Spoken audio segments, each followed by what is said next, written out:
Good evening, everyone. Welcome to Tales of the Darkness. Turn down the lights and stay put, because if you're listening right now, it means something in your space already feels a little off, and checking it won't help. Just listen. Before we delve deeper into this nightmare, you'd better make sure you stay until the very last second of this video, because what I'm about to tell you about the basement of that house will send chills down your spine, and believe me, you won't want to miss the final warning at the end of this story. Turn down the lights and stop what you're doing, because if you're listening to my voice right now, it means you've already invited the darkness into your mind, and once that door is open, there's no way to close it again. The things that dwell in the silence are already starting to notice you. My name is Elias, and I used to believe that the world was a loud and chaotic place full of unnecessary noise, but after spending a single week at the orchard, I realized that silence is not the absence of sound, but the presence of something so terrible that words cannot even begin to describe the weight of it on your soul. I took the job because I was desperate for cash, and the listing promised a salary that seemed like a joke or a mistake. But when I met the supervisor in that gray office, I realized the money was just a payment for my future silence and for the parts of my sanity that I was about to leave behind in those long corridors. The house was located at the end of a road that didn't appear on any map I owned, and the trees surrounding the property were twisted into shapes that looked like they were trying to crawl away from the building itself, as if the very Earth was disgusted by what was happening inside those stone walls. When I stepped through the front door, the first thing that hit me wasn't a ghost or a monster, but a thick layer of stillness that felt like walking into a pool of cold oil, and it coated my skin and filled my lungs, making every breath feel like I was inhaling heavy dust from a grave that had been closed for centuries. The supervisor didn't use a voice to guide me. She just moved with a fluid and unnatural grace, and her footsteps made absolutely no sound on the hardwood floors, which should have been creaking under her weight, but the house seemed to be holding its breath in her presence. She handed me a set of instructions written in a shaky hand on yellowed paper, and the first line was etched so deep into the page that the ink had bled through to the other side, telling me that the residents do not tolerate vibrations and intoned that any sound louder than a heartbeat would be considered a direct threat to the stability of the collective. I walked into the first hallway and saw a man standing in the corner wearing a sharp suit, but his face was pressed so hard against the wallpaper that I could hear the faint sound of his skin sticking to the surface, and he didn't move an inch, even when I stood right behind him and whispered a question into the void. He wasn't a prisoner in the traditional sense, because there were no locks on the doors and no bars on the windows, but the way he stood there made me realize that he was bound by something much stronger than iron, because he was terrified of the space behind him and the things that might fill it if he decided to turn around. I moved further into the house and found the main library, where dozens of adults were sitting in chairs, arranged in perfect rows like they were waiting for a movie to start.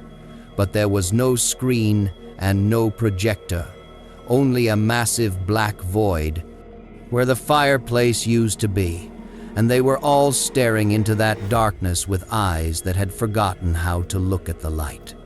The air in that room was vibrating with a low frequency that made my teeth ache and my vision blur, and I realized that they weren't just sitting there.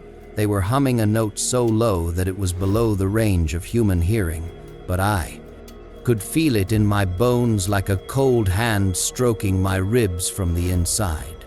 I saw a woman in her 50s who was holding a glass of water, but she wasn't drinking it. She was just watching the surface of the liquid to make sure not a single ripple disturbed the calm, and her hand was shaking with the effort of remaining still, but she never let a drop fall, because she knew that the sound of water hitting the floor would be the end of her world. I tried to turn back toward the exit, but the supervisor was already standing in the doorway, blocking my path with her thin frame, and she held up a small silver bell that had no clapper inside, and she shook it at me as a warning that even the idea of sound was dangerous in this part of the house.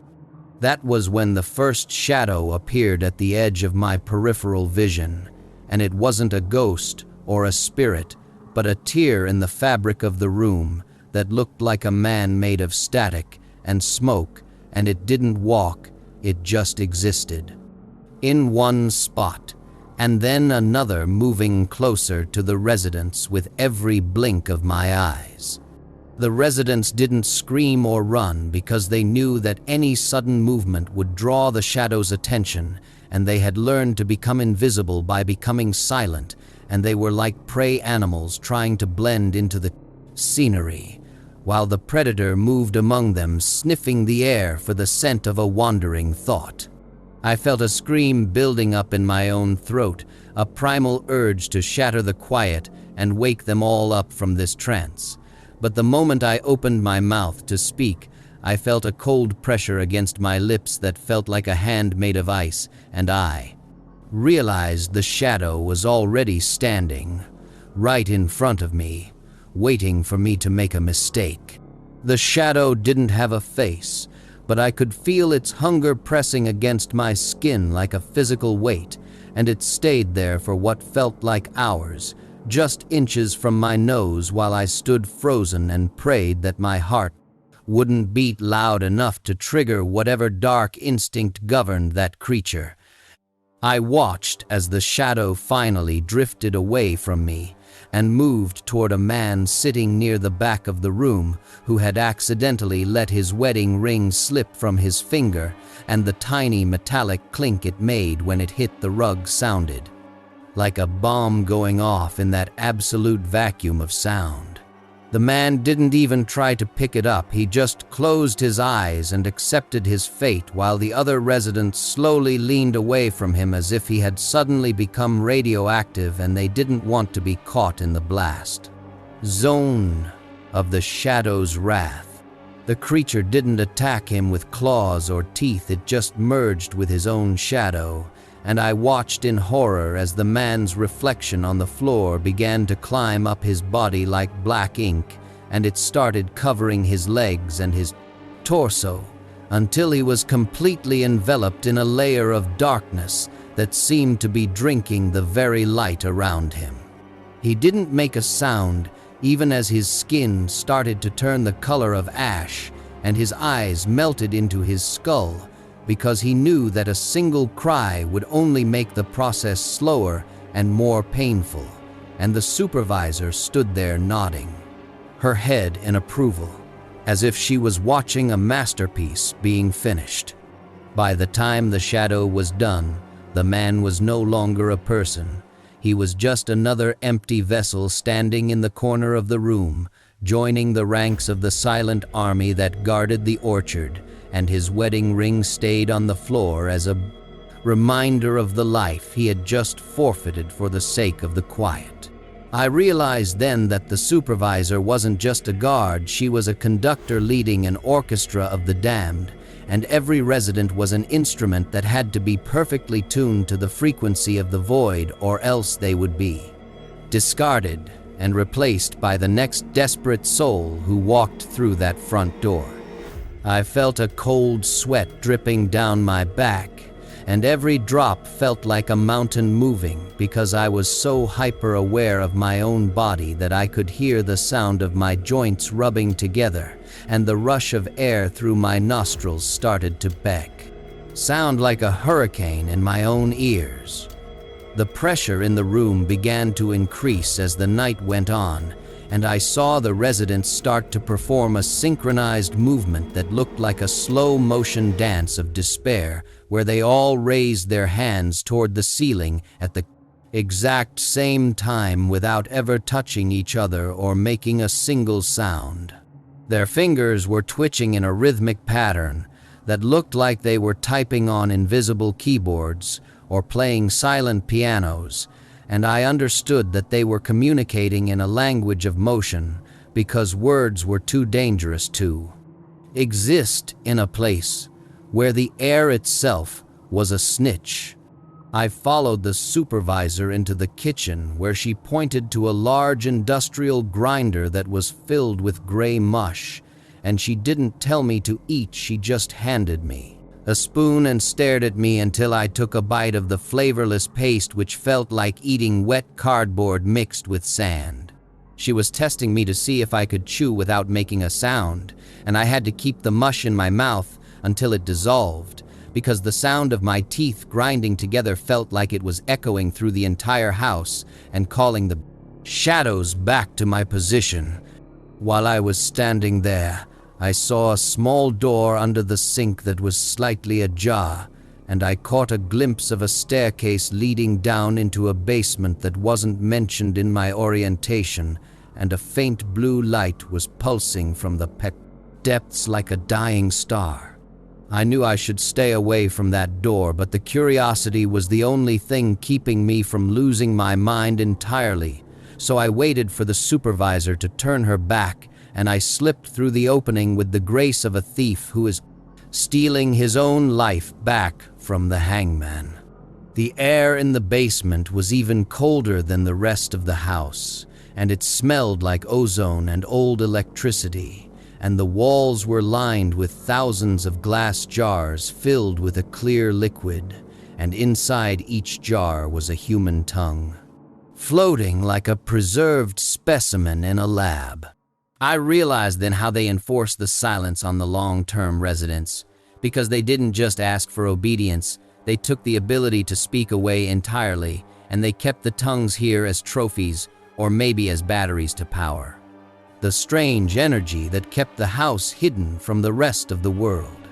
I saw a jar near the end of the shelf that was empty and had a label with my name on it, written in that same shaky handwriting, and the date on the label was tomorrow's date, which meant my time as a guard was just a grace period before.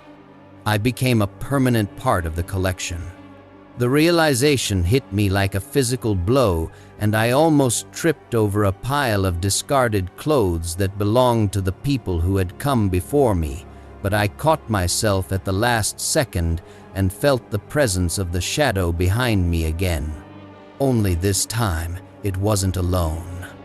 There were dozens of them hanging from the ceiling like bats made of smoke, and they were all looking down at me with their non-existent eyes, waiting for me to break the silence so they could claim the tongue that was already marked for their master.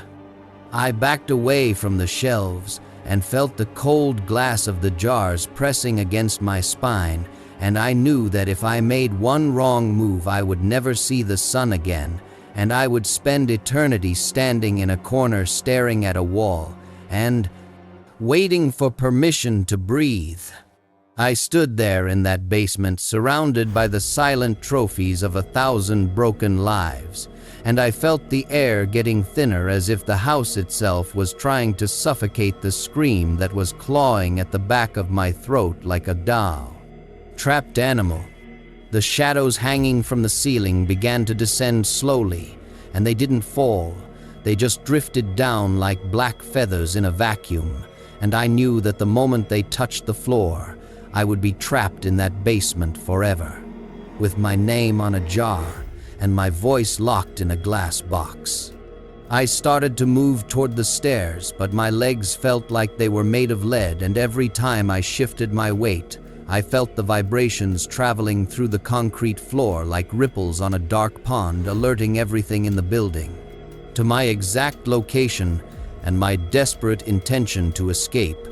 I reached the wooden steps and climbed them one by one, feeling the wood groan under my feet, even though I was trying to be lighter than a ghost, and I could hear the supervisor moving in the kitchen just a few feet away from the basement door, her breathing sounding like a saw cutting through wet bone. I slipped past the kitchen door and saw her standing over the sink with her back to me, and she was scrubbing a plate with a dry sponge in a rhythmic motion that was so silent it made my brain itch, and I knew that if she turned around, I would see the empty jars in her eyes. I made it to the main hallway where the residents were still standing in their rows, and they all turned their heads to follow my movement as I ran toward the front door, but they didn't try to grab me or stop me. They just watched me, with a look of profound pity as if they knew something I didn't. I reached the heavy oak door and fumbled with the locks, feeling the cold brass burning my skin, and when I finally swung the door open, the sound of the hinges screaming in the night felt like a thunderclap that shattered the reality of the orchard once and for all. I didn't look back as I sprinted down the driveway and into the dark woods, feeling the branches scratching my face and the mud pulling at my boots.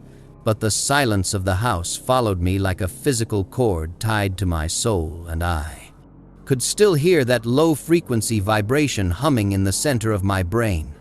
I reached my car and slammed the door shut, and the sound of the engine turning over felt like the most beautiful music I had ever heard in my entire life. But as I looked in the rearview mirror, I saw the supervisor standing at the edge of the property holding that clapperless silver bell, and she was shaking it at me one last time. I drove for hours without stopping until the sun started to bleach the sky, and I found myself in a crowded diner in the middle of a busy city where people were shouting and laughing, and the clatter of silverware was everywhere, and I sat there in a booth crying with relief because I was finally in a place where noise was allowed. I ordered a coffee and tried to talk to the waitress, but when I opened my mouth, no sound came out, and I felt a cold pressure behind my teeth like my tongue had turned into a piece of dead wood, and I realized that the supervisor hadn't been trying to stop me from leaving. She had been waiting for me to finish the process. I looked down at my hands and saw that they were turning the same shade of ash gray as the man in the orchard, and when I looked in the mirror of the diner bathroom, I saw that my reflection was standing perfectly still and staring at the ceiling, even though I was looking directly at the glass.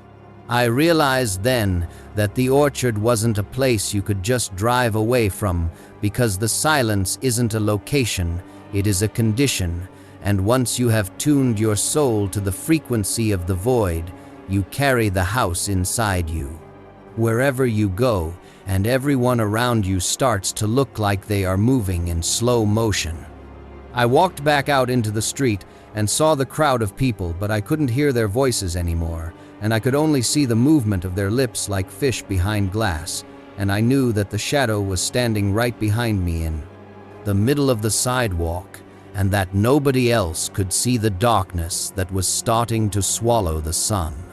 I sat down on a bench and folded my hands perfectly at my sides, and I tilted my head back to look at the sky, and I felt the relief washing over me as I stopped fighting the urge to speak, because the silence was finally complete, and the vital truth was no longer leaking out of my mouth. I am still sitting here on this bench, and I have been here for days or maybe years, because time doesn't exist when you are waiting for the alignment to be perfect, and every person who walks past me and looks into my eyes feels a little bit of that stillness, and they start to walk a little quieter without knowing why. I am the guardian of the quiet now, and I am waiting for you to find the orchard just like I did, because the house is always hungry for new residents who think they can handle the weight of a secret, and I can't wait to see your face when you realize that your voice was the only thing keeping you human. I can feel you listening to me right now, and I can hear the sound of your breathing getting slower and more controlled as you try to stay quiet, so the things in your room don't notice you. But it is already too late, because you have heard the story, and the story is the invitation, and the door is already wide open. I will be waiting for you in the hallway of the orchard, and we won't need to say a word to each other, because we will both understand that the silence is the only thing that is real, and that everything else was just a loud and empty dream that we finally had the courage to wake up from. Story 2. The voice that started answering first. I didn't notice it had learned my voice until someone thanked me for something I never said, and the gratitude in their face made it impossible to deny. My name is Andrew, and after the object was done with the room, the effect didn't end. It changed shape like it had been waiting for a second stage that required people instead of walls. At first it was small, harmless enough to explain away someone saying I sounded tired last night when I hadn't spoken to them, someone quoting a phrase they claimed I told them earlier, and I laughed along because correcting it would have sounded strange. And sounding strange is how you invite questions you can't answer. I told myself it was confusion, mishearing a coincidence of timing, because that is what your mind does when reality shifts slightly. It tries to smooth the surface so you don't panic. The first clear moment came during a conversation that should have been simple. Someone asked me something casual, and before I could respond, my voice answered from slightly behind my shoulder, close enough that my body reacted like someone had leaned in. It didn't sound wrong, and that was the problem. It sounded exactly like me when I'm trying to be polite, exactly like me when I'm ending a topic, exactly like me when I'm trying to keep things moving. The other person didn't blink, they nodded and moved on, and in the space where my reply should have been, I felt a cold emptiness, not fear, yet just the sensation of being skipped. I tried to speak immediately after to reclaim the moment, and the words came out slower, like I was speaking through resistance, like the air itself preferred the first answer and was making mine inconvenient. I left that conversation with a tight feeling in my chest. Not panic, not dread, just pressure, like something had been placed inside me and was waiting to be used again. That night, I replayed the moment over and over, trying to locate where the voice came from, and every time I did, the memory shifted slightly, like it didn't want to be examined too closely.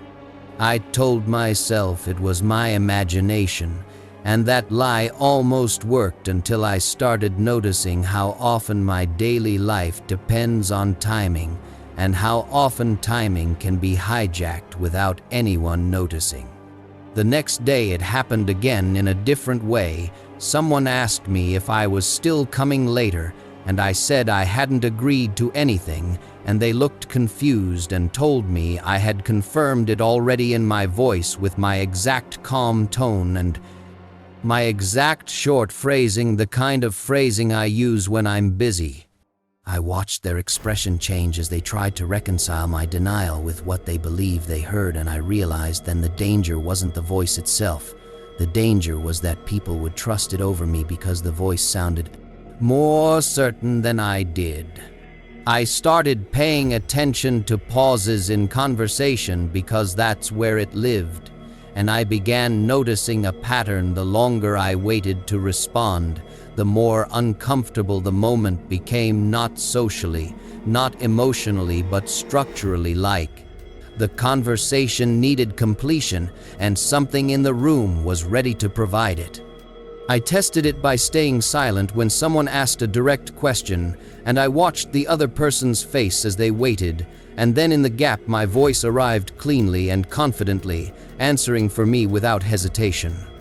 The other person smiled, relieved, because the pause had been resolved, and in that smile, I understood something that made my stomach drop, which was that the voice wasn't trying to scare anyone, it was trying to help the world keep moving. That made it harder to fight because helpful things are welcomed without suspicion. After that, I started noticing the relief that followed when the voice answered for me, and that relief was the first true sign that I was being conditioned, because relief is how you accept something you didn't choose. I tried speaking faster after that, responding, immediately filling every gap with words, and it worked briefly until I realized I was exhausting myself, maintaining a constant flow just to prevent something else from stepping in. The voice didn't rush. It waited for the moment. I slowed down for the moment. I needed to think for the moment. I needed to be human. And that's when it arrived again, calm and finished and efficient. That night, I found myself practicing responses in my head before I spoke, and that was the second sign, because I wasn't preparing to communicate anymore. I was preparing to compete with my own voice. I stopped answering unknown calls, stopped using devices as much as possible, thinking maybe it was coming through technology, and that idea felt comforting because it gave me a lever to pull. But the voice had already proven it didn't need a phone to exist. It only needed a moment where an answer was expected, and I hesitated.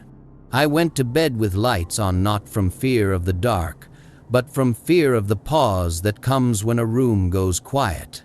I lay there listening to my own breathing and waiting for nothing, and then I heard a soft click, not from a device, but from the air itself, like a connection opening. I held my breath, and in the silence, I heard my voice whisper my name from a place that wasn't a corner, and wasn't a doorway, just present, close and calm, like it had always been there, and had only just decided to be heard. After that night, I stopped pretending it was a single event, because single events don't repeat themselves with patience, and whatever was using my voice had already shown it understood timing better than I did. I woke up the next morning already tired, not physically but mentally, like I had spent the night listening instead of resting, and the first thing I noticed was how careful I was with silence. I filled small gaps with noise, water, running music, playing, movement, anything that kept moments from settling into that waiting shape I had begun to recognize. It worked for a while, but the effort was constant, and constant effort creates its own pauses when your body eventually slows down. The first time it answered for me in public, I felt my stomach drop, because public spaces remove excuses, and there was no one else around who could have mistaken the source. Someone asked me something simple while we were standing still waiting for something to begin, and that stillness was exactly where it thrived. I felt the pause form, I felt the expectation rise, and before I could push words out, my voice arrived again, calm, efficient, and final. I didn't feel panic, I felt relief, and that realization scared me more than the sound itself, because it meant my body was learning faster than my mind. The other person accepted the answer without question and moved on, and I stood there listening to the aftermath like something had been closed without me. From then on, I started noticing how often conversations depend on momentum, and how uncomfortable people become when that momentum stalls. The voice didn't just answer questions, it protected flow, and people responded to that instinctively, because humans prefer completion over accuracy.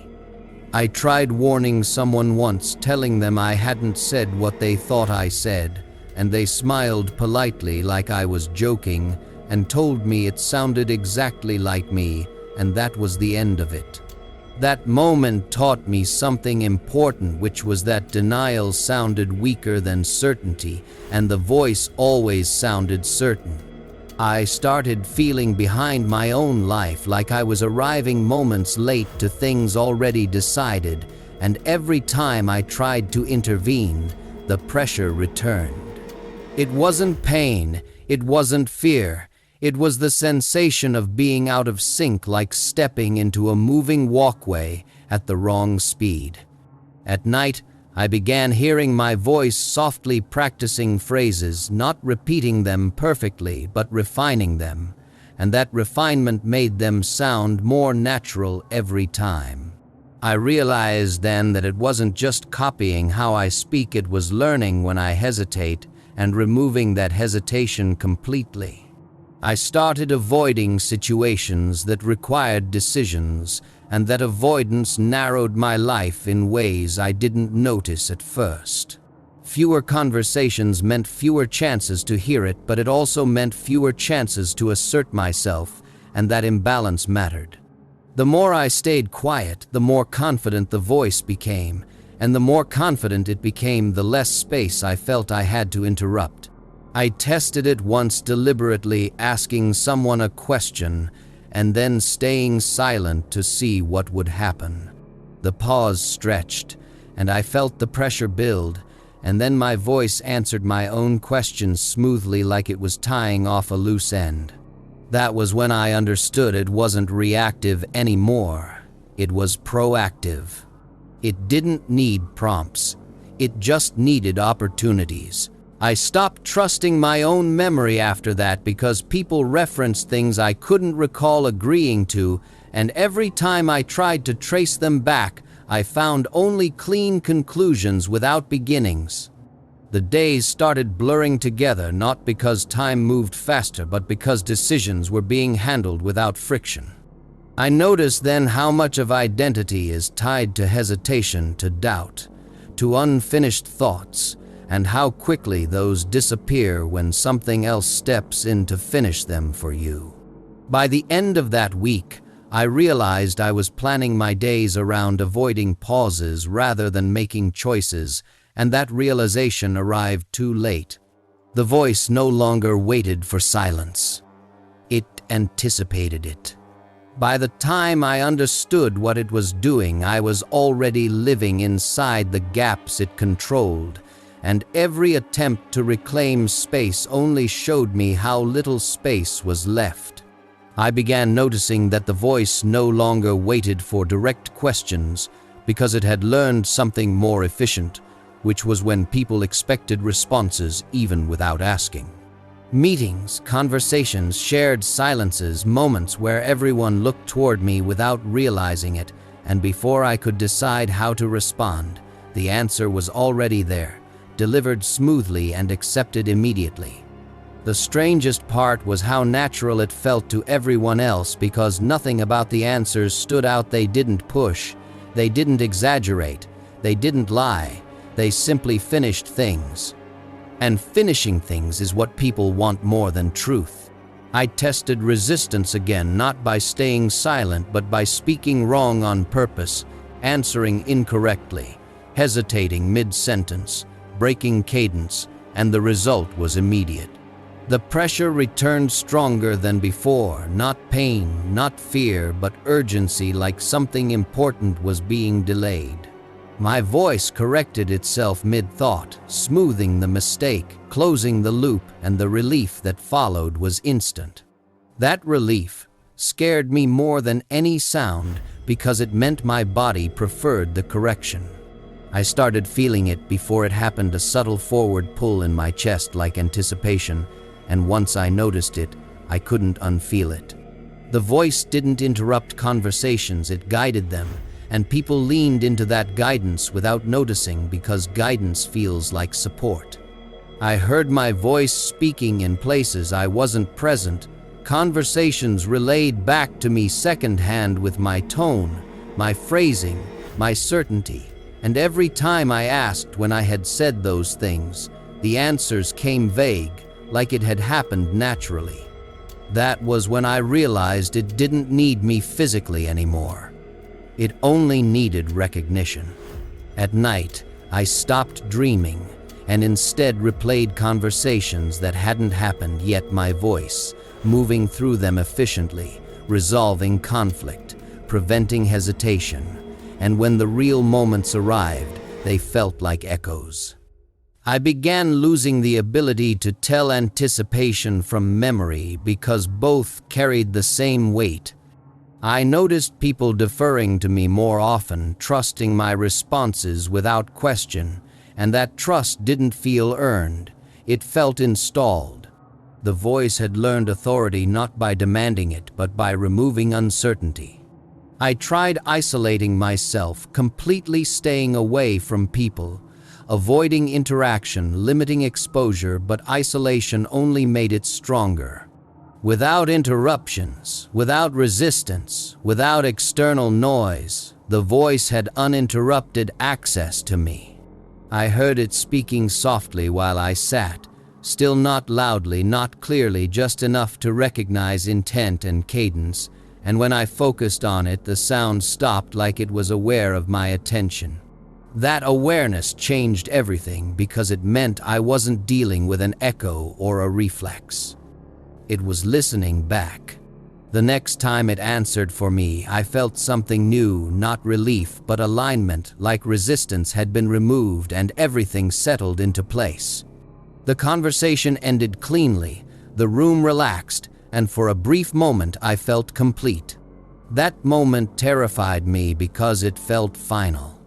I realized then that my hesitation, my doubt, my unfinished thoughts were the only things that marked me as present, and the voice was systematically removing them. I tried forcing myself to speak constantly, narrating actions, thinking out loud, refusing to leave space, but that only made the voice more precise, adapting to my pace, adjusting timing, waiting for the single moment I faltered. And I always did. The more I fought it, the clearer it became that effort itself was what it was eliminating. It wasn't replacing me with something else. It was streamlining me.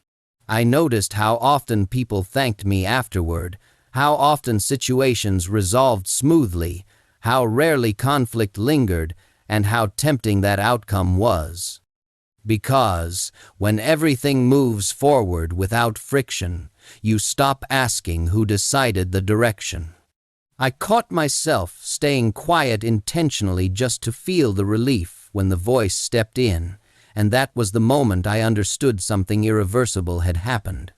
My silence was no longer resistance. It was invitation. By the time I stopped trying to interrupt it, the world around me felt smoother, like resistance had been quietly removed, and everything knew where it was going before I did.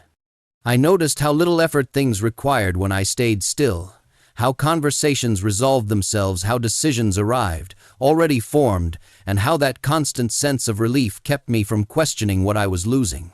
People spoke to me differently, not cautiously, not nervously, but with expectation, like they trusted that whatever answer came next would be correct and complete. I stopped correcting them when they thanked me for things I didn't remember doing, because correction slowed things down, and slowing things down made the pressure return. The voice never rushed it, never forced itself forward. It simply arrived when something needed to be finished, and every finished moment made the next one easier. I realized then that it wasn't taking control all at once.